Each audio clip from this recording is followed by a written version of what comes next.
Aujourd'hui on essaye la 1290 Super Duke Air, la nouvelle. Nouveau look, moteur Euro 4, mais toujours un bicylindre bestial. Bon, on est en ville là, je crois qu'on va aller l'essayer ailleurs qu'ici.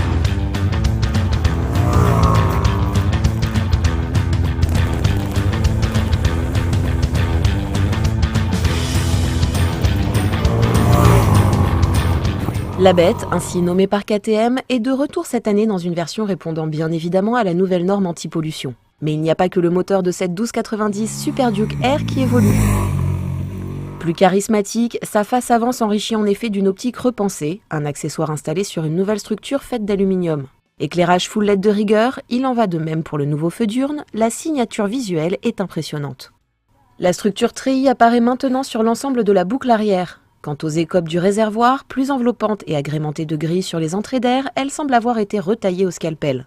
À bord, on trouve également du changement.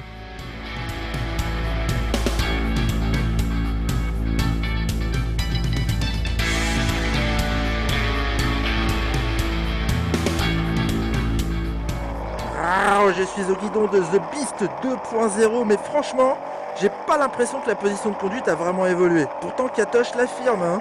Son guidon est plus large et un peu plus bas qu'avant. Il serait aussi plus éloigné du pilote. Pour autant, je trouve qu'on n'est pas vraiment couché sur l'avant. Même calé au fond de la selle, j'ai pas les bras tendus à l'extrême. En revanche, j'ai les gambettes bien compactées, hein. Les platines repose-pieds sont bien hautes pour ménager la garde au sol. Mais ça va, elles sont pas non plus trop reculées. J'ai pas mal, maman. Et ce que j'aime bien sur ce Roadster méga sportif, c'est l'impression que mes genoux peuvent se toucher. Parce que le réservoir affiche certes une très bonne contenance, il est quand même super échancré à sa base. Tout le volume est en hauteur. J'aime aussi la vision directe sur le nouveau compteur, ça claque. Les informations de la Super Duke Air 2017 sont contenues dans une nouvelle instrumentation TFT multifonction. Plus high-tech que l'ancienne, elle est beaucoup plus lisible et propose un éclairage nuit automatique. Régime moteur et rapport engagé dans la partie haute, niveau des assistantes dans la partie basse, on retrouve au centre l'indicateur de vitesse, la jauge à essence et l'indicateur de température moteur. Via les boutons rétro-éclairés du commodo gauche, la navigation dans le menu est aisée. On y choisit sa cartographie, sport, road, rain et même track en option pour notre monture de test. Grâce à cette option, on peut régler le niveau d'antipatinage à capteur d'angle à 9 degrés et nouveauté, le contrôle de démarrage.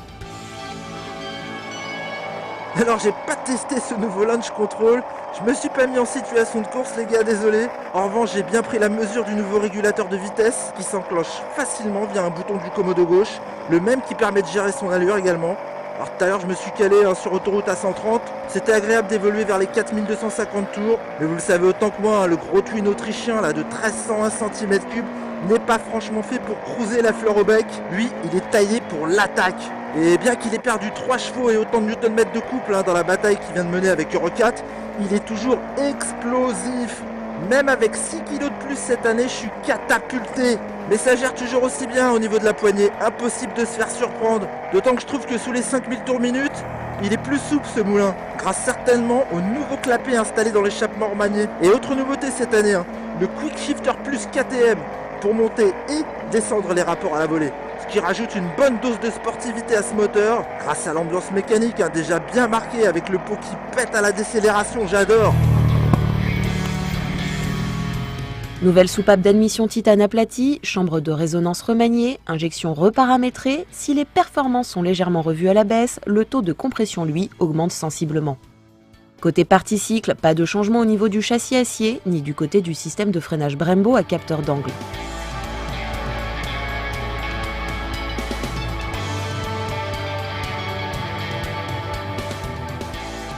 En revanche, les suspensions réglables étrennent de nouveaux ressorts plus fermes.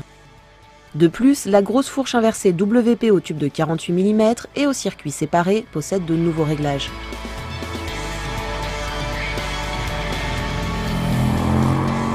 Quelle bête de sport cette Super Duchesse, elle est d'une précision démentielle dans les enchaînements de virages.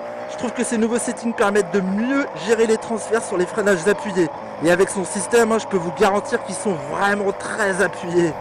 Sur l'angle, elle moufte pas d'un poil dans le maintien de cap. Faut juste pas être trop généreux sur la poignée à la relance, car le couple du gros twin fait élargir les trajectoires, c'est indéniable. Sortie de courbe aussi, faut quand même faire fonctionner son cerveau les gars et pas s'accrocher au guidon car l'avant est très vif.